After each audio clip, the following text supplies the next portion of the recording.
Morning, guys. Heading down to New England Muscle Cars to work on the 69 GMC today and do some checkup on the Trans Am. It's been a busy week. It's raining out right now. It's going to rain out all weekend, which is not really ideal, but you know the drill. First thing we're doing is going to Dunkin' Donuts.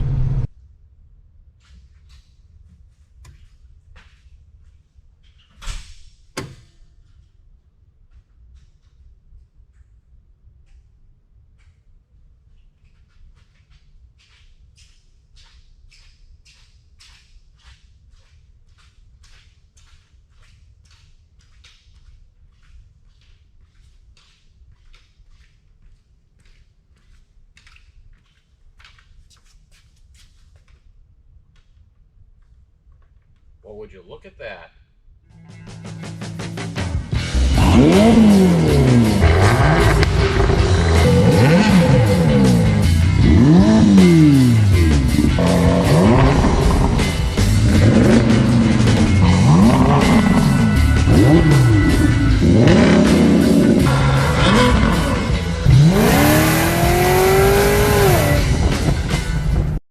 All right, let's see what we got here. We've got an engine and a truck. We've got a whole lot of stuff put together that I need to work around now. Really would have liked to get those harnesses run before the body went on, but it is what it is. Let's see. Alright. You know the deal. We've got American auto wire harnesses running this truck. Let's see how much the interior is in. Yeah, a good amount. Let the harnesses run. So we've got vintage air in this one as well, and Dakota Digital. It's just really easy, simple to do, clean. I have to go through now and cut out a bunch of this wiring that we won't be using. I don't think. Oh yeah, the seat is bolted in. This is for a low buck build, this is a very clean truck. Alright, we're bed lined. I don't know if the harnesses are run all the way back here for the lights yet. It doesn't look like it. I'll have to take a look. That is a 70, I believe. Chevelle. It's getting a big block. Good old faithful Trans Am over there, getting some buttoning up done. Is this the other? Oh, this is the two-wheel drive F100. Body's back from blast. So this is on a factory frame with a 4-link and a 9-inch, and then a complete QA1 front clip. This is also getting 5.0 Coyote 6R80 powered. But good to see that this is back. But let's get over there to that thing. Let me poke my head in and around it, see where we are, see what I've got to do, all that fun stuff. Alright, so Terminator wiring. A little bit different than the Sniper that we're used to, but roughly the same.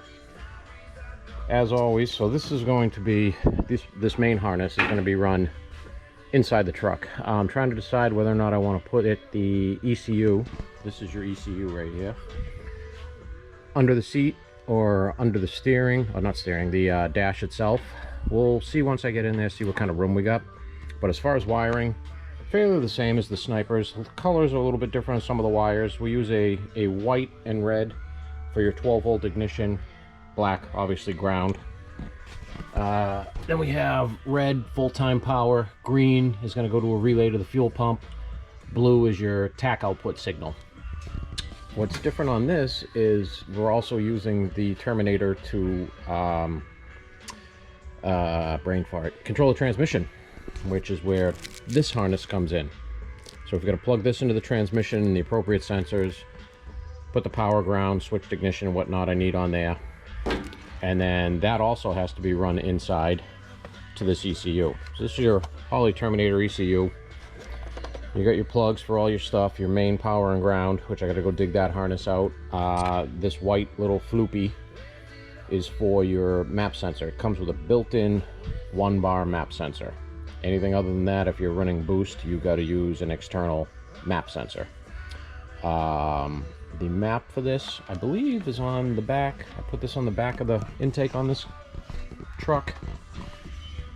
I gotta remember. I can't remember where I mounted the map for this one, so we'll figure that out. I gotta take a look. Let's see. We'll look inside, see where we have to put this ECU.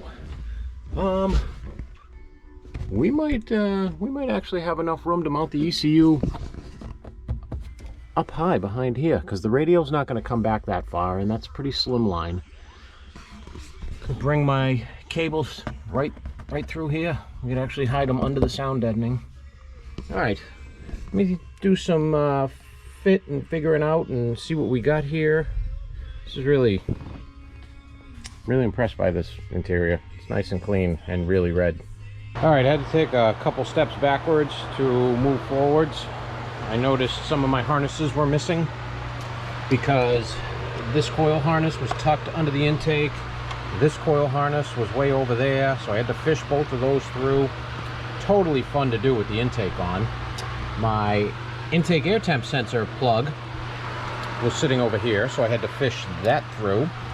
I have to find my air intake sensor, temp sensor, because I'm pretty sure I put it in there when I did the mock-up on the engine, but it's been moved since. And I also realized, can't see it, but my oil temp, or my oil pressure sender here, is the old style, Gen 3 style. I need to swap that to the smaller Gen 4 style that uses this style connector. Not a problem. They're readily available, and I'm pretty sure we have some at Ferrari on some of the engines there. But now that I got that stuff taken care of, for the most part, I'm going to zip tie these up so they don't accidentally get pulled through again. And then we're going to push this forward so I can put it up on the lift and put the transmission harness in it. And it's warm today, so there may be some fan noise. It's red hot, like the truck. Also, footnote. So the Terminator system comes with all kinds of inputs that you may or may not need to use for your application. Fuel oil pressure sensor, or fuel pressure, even fuel line pressure. We're not using that. We don't need that. So this is going to get capped off and tucked into the harness, as well as the regular GM 3-pin map sensor. Since we're not using this, we're using the internal sensor on the Holley ECU itself. So that will get capped off and put into the harness as well. That ain't going nowhere. So I just took a look at the transmission harness because I wanted to make sure everything that was going into this. Because one of these I haven't put a Holley one in. I put plenty of factory ones in, but I wanted to make sure, I have to rewrap that, what our inputs were. So we have all red, 12 volt full-time power to the solenoids. Black, obviously ground. Red and white, obviously again on the Terminator, is your power, your switch power. Gray is your 12 volt brake input. So this is when you hit your brakes, it unlocks your converter. Pretty simple. I mean, there really isn't much to it. These things are pretty idiot proof, so you got to really be an idiot to screw them up. So let's go see if I can screw it up.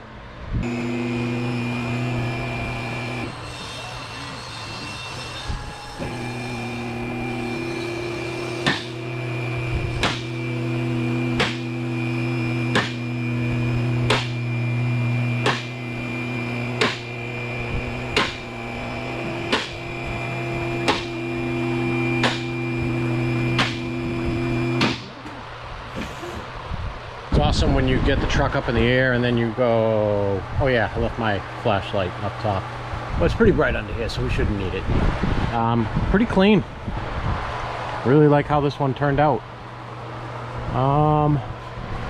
For the most part, headers are dumping in great locations away from everything. So O2 sensor off of the Holley system. Our main plug is right here for the transmission. And then there will be a speed sensor and I believe one more output sensor. I gotta find it. It's kind of dark under here actually to find that.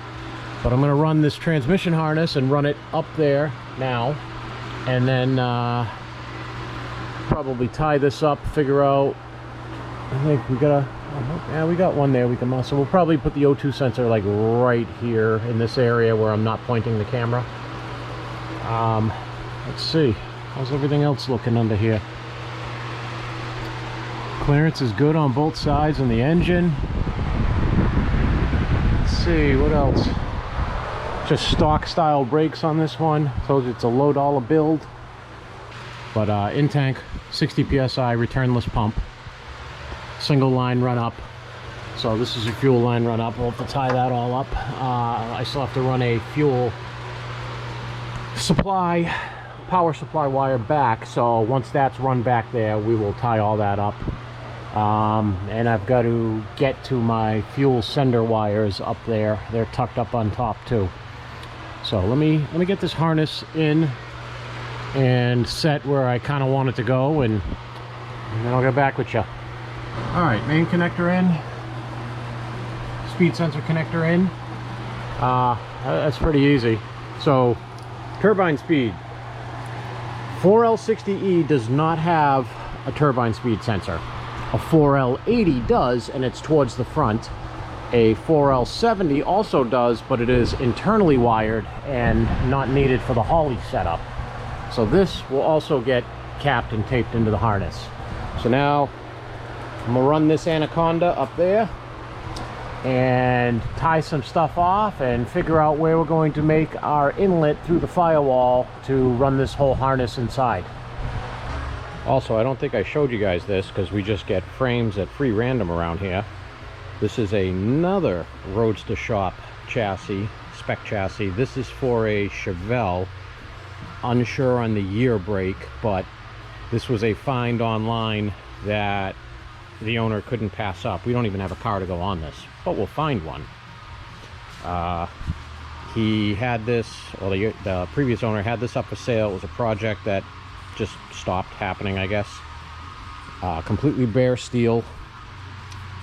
The owner couldn't get down there to buy it in a time frame that was working, so the guy who owns it says, oh, well, I'm gonna have it powder coated then. And he said, oh, actually, yeah, powder coat it and I'll come down and pick it up, because that's what I was gonna do anyways. So another fun project car coming. Fuel pump and fuel sender wires, rough run along with the fuel line. I stopped right here because I'm not sure if I'm gonna go in through the cab on this side or bring them across over the transmission and in on this side. I've got to actually determine where I'm going to bring my Holley wires in from first, because I want to bring everything that has to do with this powertrain system in through one hole. All the exterior stuff, lighting and whatnot, all that crap, that is all going through factory pass-through over there.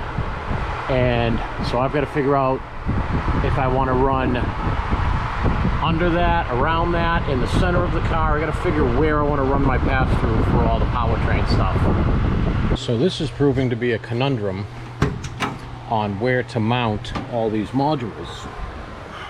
So let me move some stuff out of the way.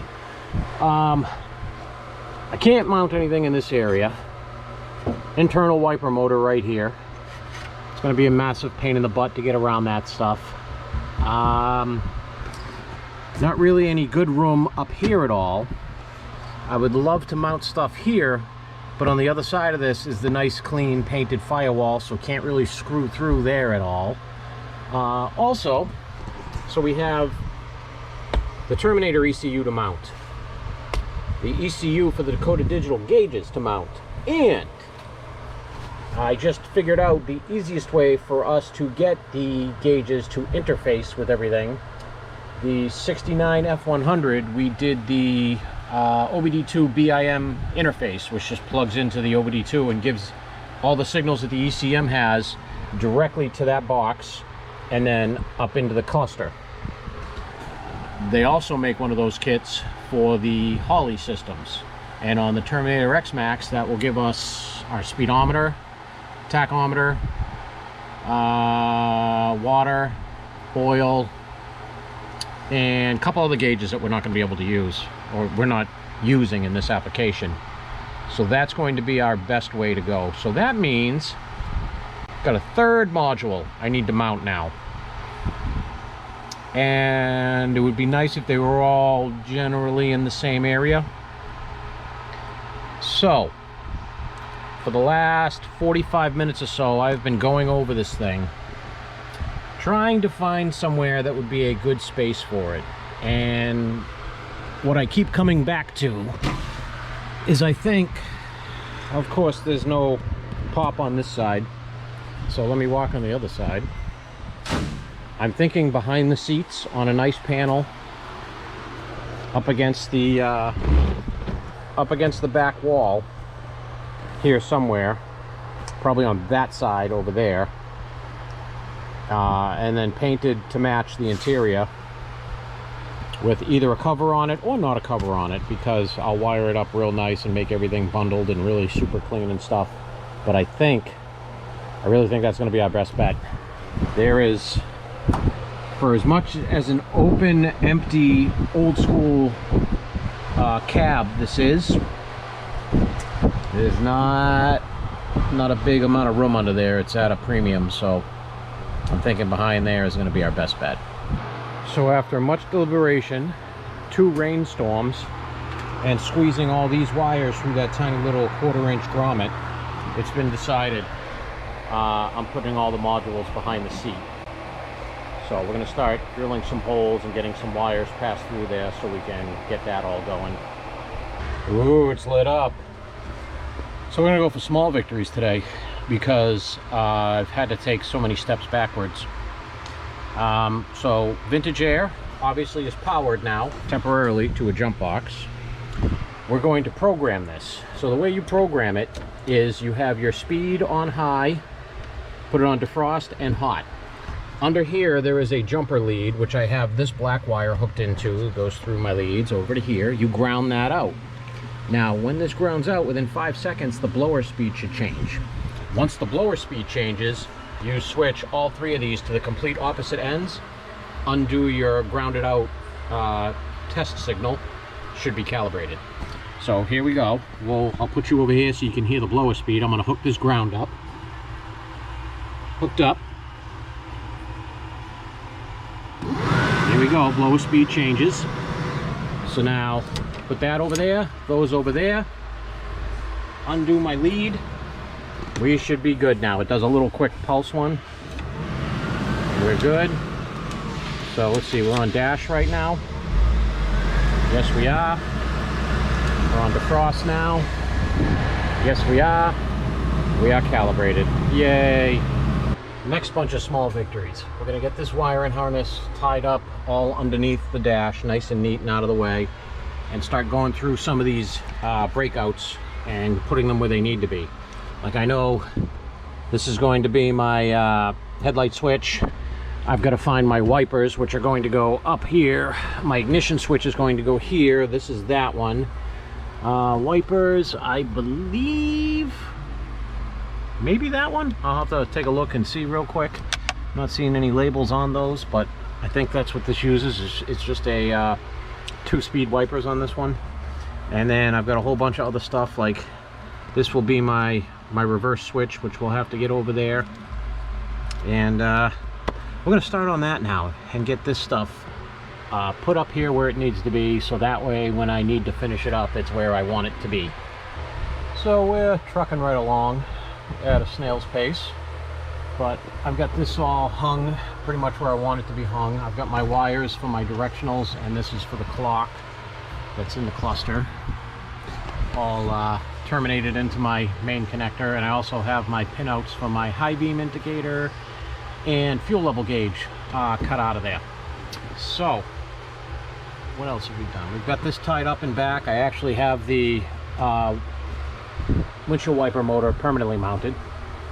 I found the screws for that. I grabbed the rear body harness and ran that out here. So we got turn signal, stop, and this tan is the fuel gauge, so that's all in that. So this is going to run most likely through this panel inside here, and then down and out and out.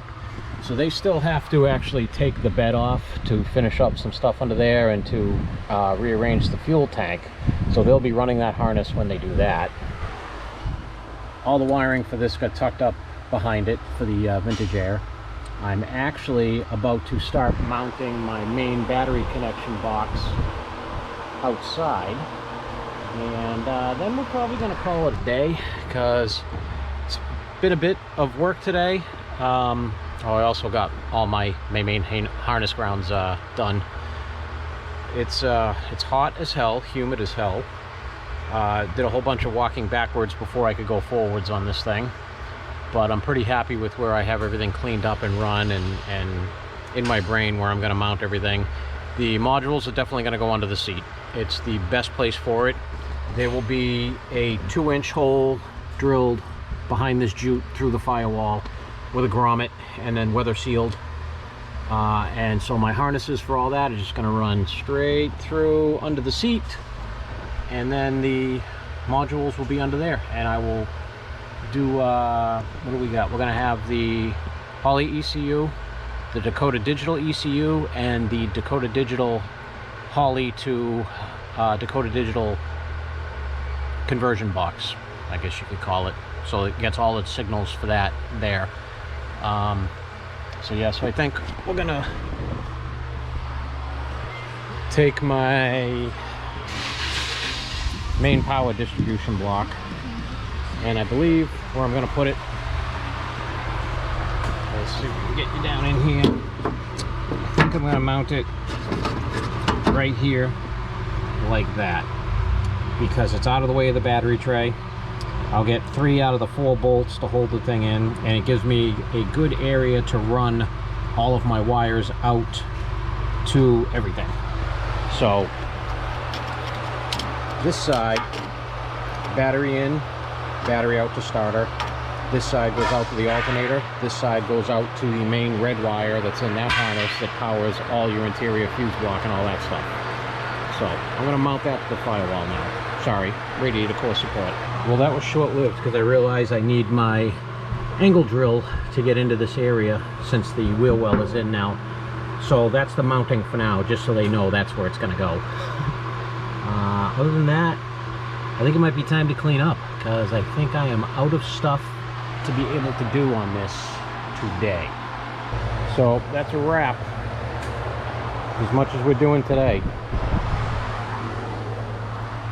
Doesn't look like a lot, because technically it's not, but it was extremely tedious work, which a lot got done, just not much of it was film worthy. But I mean, I do have my rough layout done, which is good, because now I can start fine-tuning everything. And then we get to the fun stuff, where I can actually put power to stuff, start stuff up, crank it, make vroom vroom noises, all that kind of cool, crazy stuff. That'll be probably next weekend, actually. Possibly. I'm gonna say possibly, because if I say probably, someone's gonna hold me to expecting to see a video of this thing running next weekend. But that's a wrap. Looks like it's about to start raining again, so I'm gonna go enjoy the rest of my weekend today in air conditioning in my house, and tomorrow we're going to Ferrari and we're pulling the engine out of the Avalanche.